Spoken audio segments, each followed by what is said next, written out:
Welcome back to the channel. Thank you guys for hanging with me on this Thursday. I just got back to Alabama. It's very cold, and I want to go into some cold water patterns, throwing a crankbait, throwing a jig, and doing it simultaneously because most of the time, the fishing's not going to be good enough. You're not going to know a lake to where you just know places where the bass are going to go, and it can be really tough when the water's cold. So a crankbait, just a crankbait, is not enough. A jig, just a jig, is not enough. You really need to mix in two different baits. You can take the crankbait out of the equation, add a spinner bait. You can take the jig out of the equation, add a tube. But for the most part, you need both because you're just not going to get enough bites on one or the other. The guys that can do that, they really know the fishery. They really know how the bass set up. They're very confident in what they're doing, and they're also very good at what they're doing. So they can just run that all day, catch one in the morning, catch one before lunch, catch one after lunch, and get that last couple bites in the last hour of the day and have a good day doing it. But most of the time, it's not like that. You pick up one bait, you catch a fish on it, you go an hour or two, catch another fish on it. So I'm going to go into basically where I'm going to be cranking, where I'm going to be fishing my jig, but how important they both are together is the whole deal when that water is below 51, 52 degrees because the fish just are not going to bite. So I'm going to find a medium diving crankbait. I've done other videos about, this bait runs 6-7 feet deep, maybe a little deeper depending on how far you cast it and how heavy a line you're throwing. But a lot of times you're reeling this bait in 3 or 4 feet because you're reeling it so slow.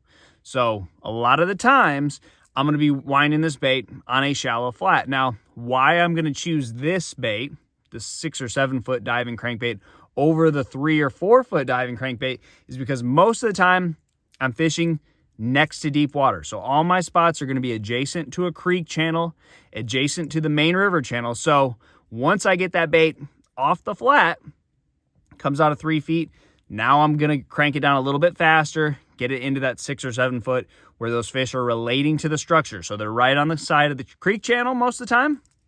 That's why the medium diving crankbait is so important. So this is going to be steeper banks, channel swing banks. If you fish a really deep, clear lake, you can pretty much run this all over the lake. But if you're on a more of a lowland, flatter lake, it's going to be next to creek channels. You want your boat sitting out in 10 or 12 feet of water. You may be throwing up into 3 feet, but this is it. And again, we are keying in on rock. It's going to hold the heat. Maybe some isolated wood, always good, no matter what time of year. But the crankbait's very important. Now, again, I don't know if I can just go out there, super cold water, crank this around all day and catch more than 3 or 4 bass. So this is going to be when I'm covering water, and anytime I'm on those steeper banks like rock where I don't necessarily know the exact pinpoint, nothing is really speaking to me. The fish aren't saying, look, we're all right here.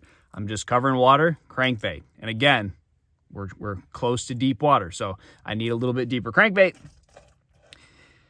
When I get on something that just looks like fishy, that's when I'm going to drag the jig around. So a boat dock, an isolated piece of wood, some type of cover that just looks good, that's when I'm going to slow down, pick it apart with the jig. You have a high sky, bluebird, sunny day.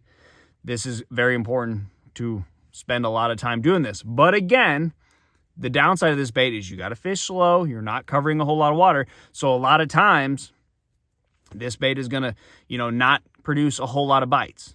In one area, you might catch 2 or 3 off it. Then you might go 3 or 4 hours without getting any bites on that. So you do catch some on it. That isn't necessarily, oh, this is the pattern, we're going to run this all day. Not exactly how that works. A lot of times you're going to get a couple bites, and then you're going to pick up that crankbait and go, go, go, go, go. And what will happen a lot of times, you catch a fish in a spot, you can come back there tomorrow, drag a jig there, you catch a fish on a crankbait on a channel swing bank.